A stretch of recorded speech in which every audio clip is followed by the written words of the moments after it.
My token play is Render, my non-token play is Vast, and then my LPU play is Grok.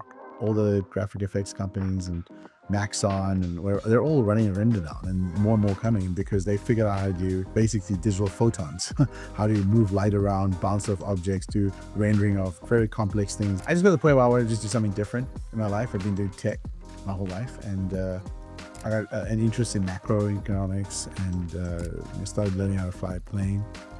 So trying to get my license there. And Jules is trying to build the holodeck, and he's thinking in 48K. We're thinking like 4K. I was like, I want to do something different. And I started building a AI video conferencing platform called Rumi. Elon saying, hey, we can't trust electronic voting anymore because of all the problems. Like, we know how to do electronic voting on the blockchain, and we can even use the Bitcoin blockchain for it.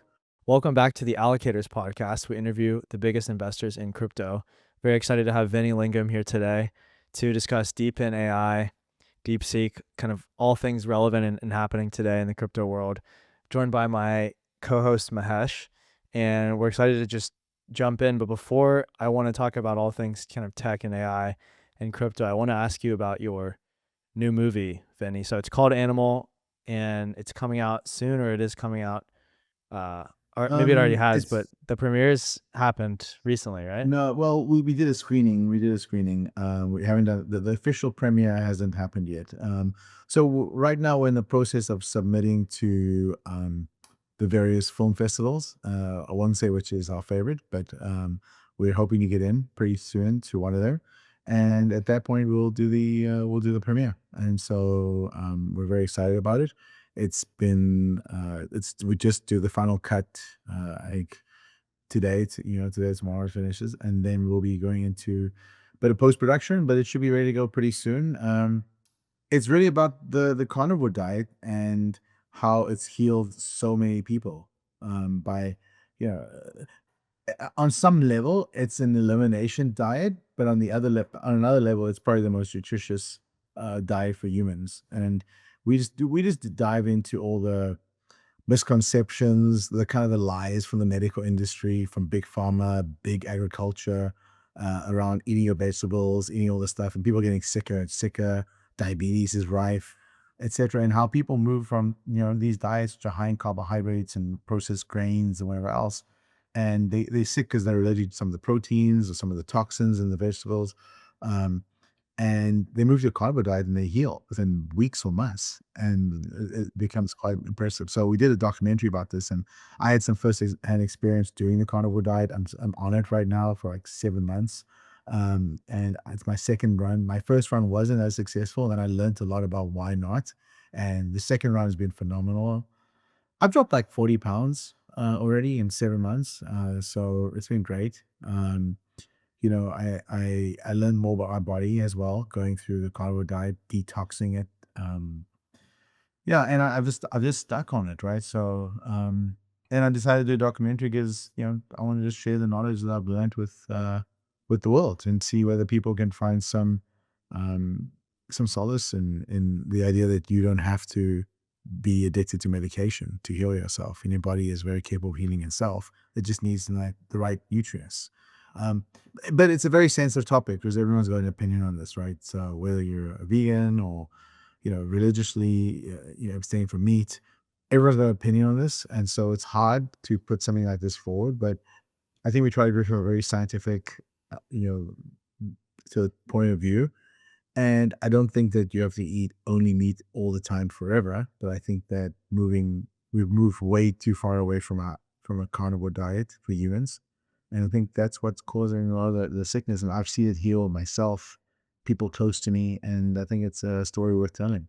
100%. Yeah, I'm glad you are. I'm a big Whole Foods guy myself. I know carnivore is kind of like a subset of that, but just eating real food, it does not sound like a crazy thing, but we've gotten away from that as a society.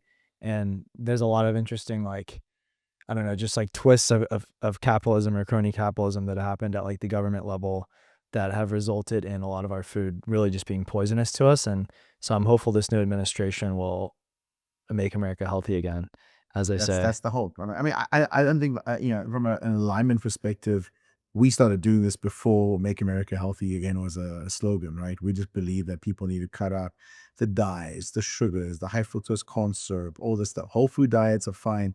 The one thing I go a little bit, away from whole foods when it comes to vegetables and plants is that I think fiber it's certainly an anti-nutrient and it affects a lot of people negatively. If you have IBS, ulcerative colitis, other things, that the studies are very clear that you take the fiber out of the diet, people heal. So I think fiber is not, it's not the savior and that it's meant to, there's, it's been positioned to be. And I've been on high fiber diets and I just got worse and worse. And secondly, I think toxicity levels in vegetables, some people can tolerate it, some people cannot. So there's a big issue where, you know, you may have been adapted to handle plants in certain, amounts, but and it may cause low grade toxicity. And if you have a good enough immune system, you won't notice it until you're much older. And then you start getting autoimmune conditions and you start thinking, well, I haven't changed anything. But guess what? Like the oxalates accumulate in your body. Oxalic acid basically binds with calcium and deprives your body of calcium. It causes osteoporosis. And I'm not a medical doctor, right? So some of these claims may seem outlandish, but from the data we're seeing from the doctors I've spoken to, there's a lot of, there are a ton of people who are doctors or are medical practitioners who do believe that, at least for large portion of the population, certain or some or most plants don't work for them as a plant-based diet, and they're getting sicker and sicker, and they're dying of heart attacks, and they're vegetarians and vegans. So why is that? um, yeah, so that's kind of where I'm at on it. No, I think you touched on something really important there, which it's interesting and something I've been thinking about as well for a fair amount of time, which is like it's crazy the extent to which, like, as a society, we're kind of just lied to, or we're fed these stories and these narratives about the world that we just kind of blindly assume are true because it comes from authority figures, and like you live your whole life like with this opinion that is so consensus that you're so sure is right, and you turn a certain age and like the science changes, and it's just super interesting to me, the extent to which so many of these are getting debunked at the same time. And I think what you're doing, it's something you've done in the space as well, but what people like you are doing, where you try something and you do it for the public and you kind of show people how it goes and how it works. So it's the easiest way to change and fix that at the end of the day, because you can't really argue with transparent results that you see. So this model of just sharing your learnings with the world as it kind of goes is one that I'm very bullish on, and I'm sort of trying to replicate a little bit as well. I think we both are to some degree. But that kind of brings me to how I first learned about you, and some of the stuff that you've done, because you're a legend in the space, Vinny, and I've obviously followed you for a number of years. I think I first came across your name when I was trolling Twitter and found this thing called Civic, which obviously was one of the first decentralized identity protocols firms. It was like back in 2016. What do you think you were kinda seeing at that point that, others may not have? And did it feel like you were going out on a limb even then? Yeah, what I saw is what I'm seeing today, actually. Civic's still around. We're still building on the protocol. We're building infrastructure around decentralized identity and being able to identify wallets and make fund transfers safe and who can you trust, etc. And we're trying to demystify crypto. And we had a lost 4 years with the last administration, to be quite frank. I did not expect it to take 8 years to get regulations and rules in place for crypto KYC and identity. I did not expect that, and we got through. Sadly, we had a crypto winter in 2018, 2019, and then we moved right into COVID, and so things kind of crypto was in a bad cycle for those 3 years, 2 or 3 years, and we in the Biden administration where it was Operation Choke Point 2.0 and debanking the industry and dealing with we had a class action lawsuit against us, which we won because it was baseless. But like we weren't the only ones. Like everyone in the industry was trying to deal with this crap, and there was no clarity. There was no guidance. Companies had to go away from making utility tokens to go doing something else because everyone was just so scared. And so Civic and many, I mean, we're lucky we survived. Most other companies folded. And that's just good through good fiscal management. And I'd say we have a very small team. It's less than 20 people. People are very passionate about the project. They work on it because they believe in it. And we've been iterating on different things. And the current version of Civic, I think, is being built for the next 4 years or next 8 years or 12 years or however long it takes. But um, I think with regulations coming in around, at least basic KYC, or, sending money to someone, knowing who's on the other side, making sure that it's private, it's secure. You can create identities around wallets, around all your social applications, etc., and link it into crypto is what we're trying to do. So Civic is actually, I think, in a really good spot right now, with what's going on, at least at the ability to regulate stable coins. Like, wow, finally, there's something coming. So you asked me what I saw then. It's what I see now with 8 years in between. But it's finally happening.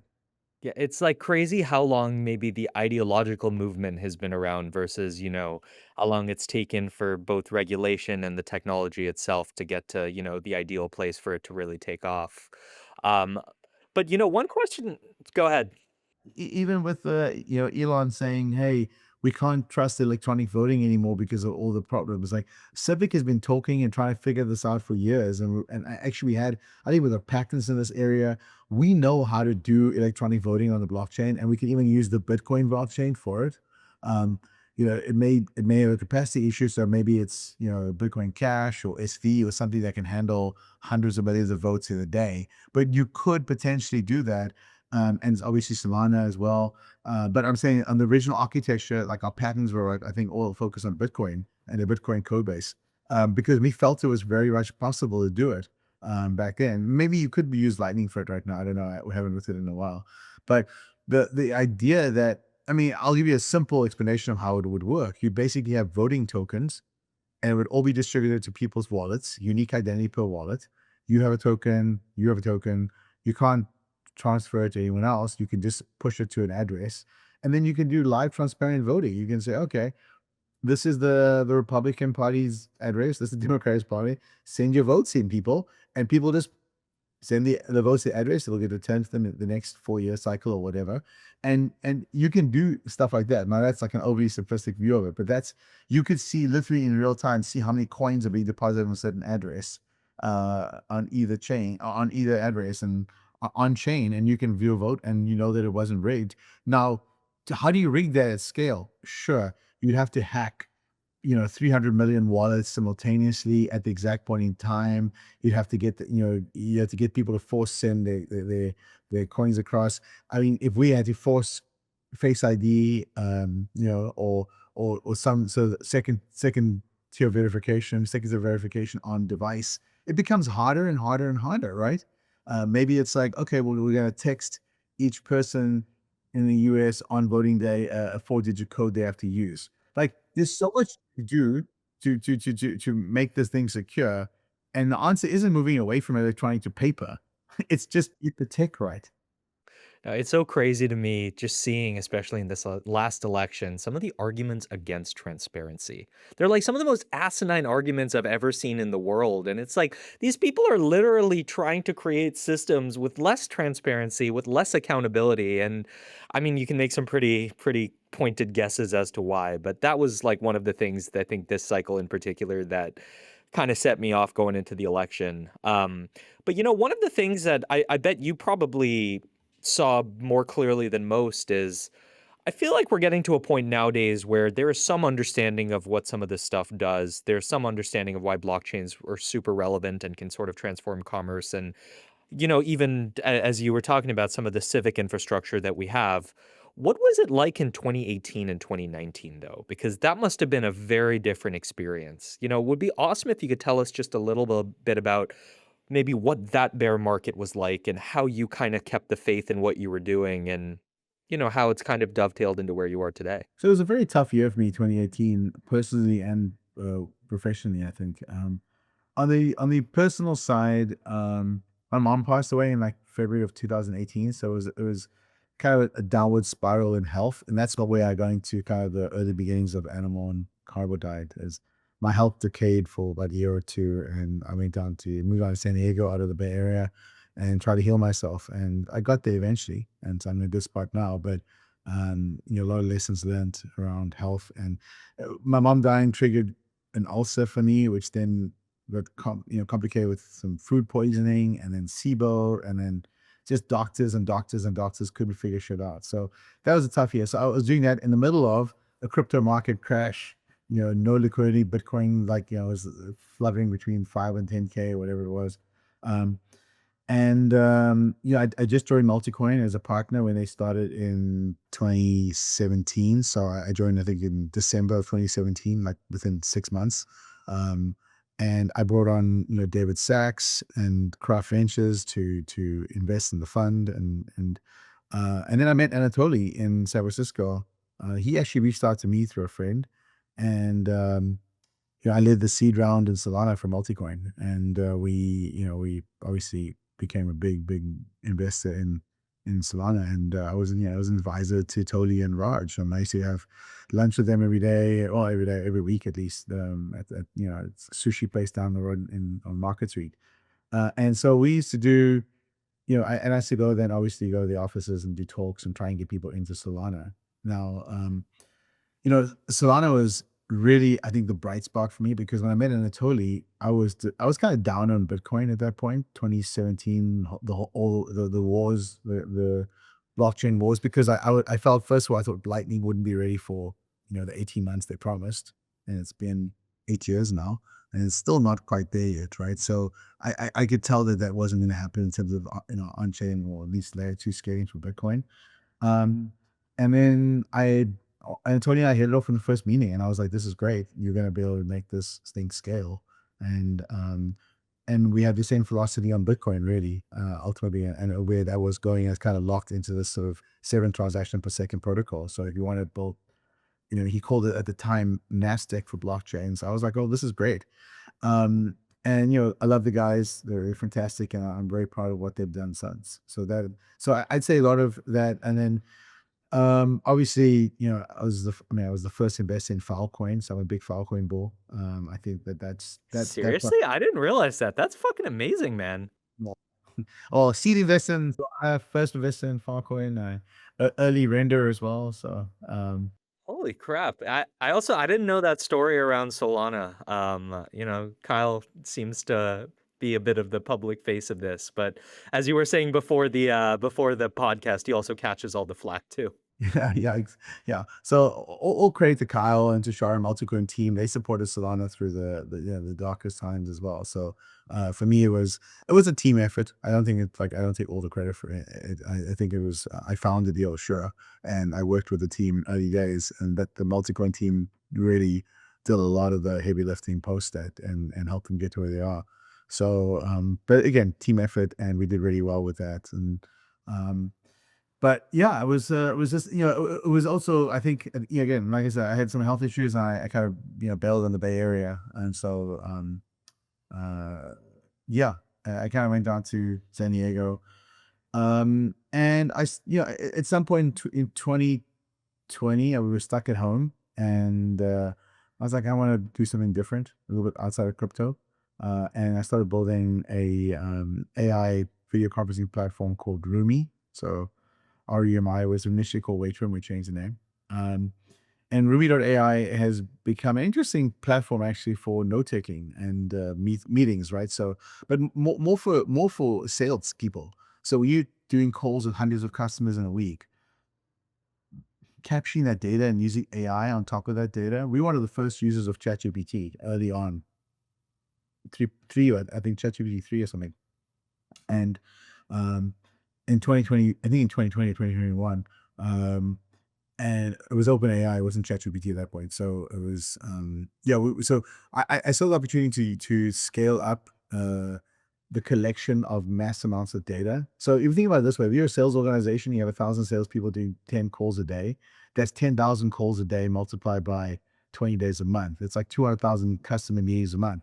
Imagine you're listening to it, capturing all that, transcribing it, putting it into a system, and giving the CEO the ability to say, what are the top 5 customer complaints from all the sessions or prospective kinds have had, etc. And then tying that back into the CRM system, so it automatically updates your Salesforce that you have a call with.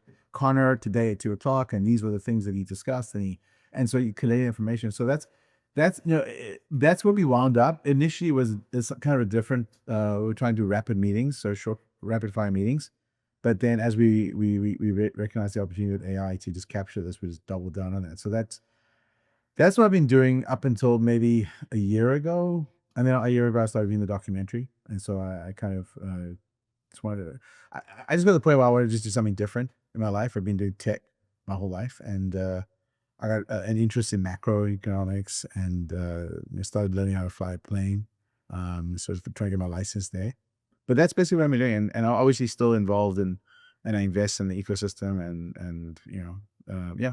But that's my mark too. Definitely. Yeah, I want to touch on actually the origin story of this podcast before we run out of time. So DeepSeek happened. You and Chamath were going back and forth on the timeline about its implications for AI broadly, but also decentralized AI. I think Chamath said DePIN was a viable strategy if DeepSeek was telling the truth and they were able to train a model as performant as OpenAI with far less GPUs, just like less money spent on compute. And you agreed. So maybe give us the rundown of how you see a DePIN strategy playing into the future of AI development, and what DeepSeek meant for a lot of these DePIN protocols like Render, like BitTensor, et cetera, that have popped up. So again, I would say a pretty early Render guy. Known Jules for 3 years now, and invested early on. And the other company I invested in recently is Vast.ai. Now it's pretty much unknown to a lot of the crypto people because there's no token, but it's really big decentralized infrastructure, very similar to Render. You can rent the GPUs, you can run out. It's the cheapest out there as far as I'm still aware. And I also invested in a company called actually I won't mention them because they can't handle the volumes right now. They don't want to get any more publicity. But but so I'd say Render and Vast are the two interesting plays that I've got. Oh, and I've invested in Grok, GROQ. So I seen invested in Definitive, which got acquired by Grok, and now Sunny's running their cloud business. And the way I look at this is I don't think that the data, I personally, on a long enough time scale, I don't think the data warehouse, data facility model is going to work as well as and as cheap as decentralized GPUs. I think that for cost, I mean, look, what the guys are saying is we can centralize all these GPUs in a single sort of facility, drive the cost of electricity down, and etc. I think what we wind up seeing is something similar to the .com era, where Broadcom and all these other guys went bankrupt trying to build broadband throughout the United States, and broadband was picked up for pennies on the dollar after the .com collapse, because these guys are injecting hundreds of billions of dollars to build broadband infrastructure that nobody wanted at the time. It was too early and it took too long. It was whatever. And then as the internet grew, the stuff became the pipes for YouTube and et cetera, et cetera. So I think kind of something happens, where everyone's running and trying to create these big data centers for infrastructure. And I think what's going to happen is the price that the market's willing to pay for tokens, is going to plummet with oversupply on a global scale. And now you got to pay for electricity, the data center, the rental, the leases. Now it's one thing if you're using it for your own business, like Facebook is probably going to do, etc. But if you're Amazon and you're trying to get ahead of it, Amazon they'll do fine. I mean, they'll subsidize the business, make it a loss leader. But I think the cost to run GPUs centrally, with all that fixed cost, eventually the price of tokens goes to the floor. And now how do you make revenues, and how do you're gonna have to cross subsidize with other things you sell your customers. So you can sell them EC2 and give them free capacity for tokens for the LLMs. Even just like things like rendering, graphic rendering, and motion rendering. Render's got the best stuff around it. All the graphic effects companies and Maxon, and where they're all running a render down, and more coming because they figured out how to do, basically digital photons. How do you move light around, bounce off objects, do rendering of very complex things like even the Starship Enterprise, etc. And Jules is trying to build the holodeck, and he's thinking in like 48K. We're thinking like 4K. He's trying to make really, really big things happen. It's gonna take time. So the reason I had the conversation with Chamath is really because I and he agrees. I think that I just think that the trajectory is that, first of all, we have so many GPUs laying idle in the world right now. So many, from phones to PCs to graphic cards to, I have a PC next to me for gaming. Right, I don't use my brand. I game like a couple hours a week. I've got 150 plus hours that this thing can be running and rendering stuff for people, and I've been making tokens on it, right? So that's where this is going. So my token play is Render, my non-token play is Vast, and then my LPU play is Grok. Awesome. Yeah. So I guess basically to sum up, like models will be commoditized, and clearly they kind of have been with DeepSeek, open sourcing theirs. So prices that those companies can charge the end consumers will come down. And then if you still have all these fixed costs of a huge data center and a ton of compute, in-house, you're just going to get absolutely blown out of the water by companies that are leveraging decentralized, compute for training of these AI models. So that makes a ton of sense. I saw you went to the Sphere for Anima. I did as well, and it was one of the craziest things I've ever seen in my life. It was amazing. And I That know was one of rendered those, on yeah, one of those scenes was rendered on Render, which is incredible. more than one. There were quite a few scenes done on Render, which is quite amazing. And it's faster and cheaper than anything else. So I'm bullish. I think we're gonna get there. Definitely. Well, sweet, Vinny, you got a ton of different things going on. Where would you like to point our audience to learn about what you're doing these days? Oh, I mean, I post on Twitter a lot, or X, so at Vinny Lingham. Find me there. That's my hangout. Sweet. Well, thank you so much for coming on. This was awesome. Thanks for having me on, guys. Appreciate it being here. Thank you.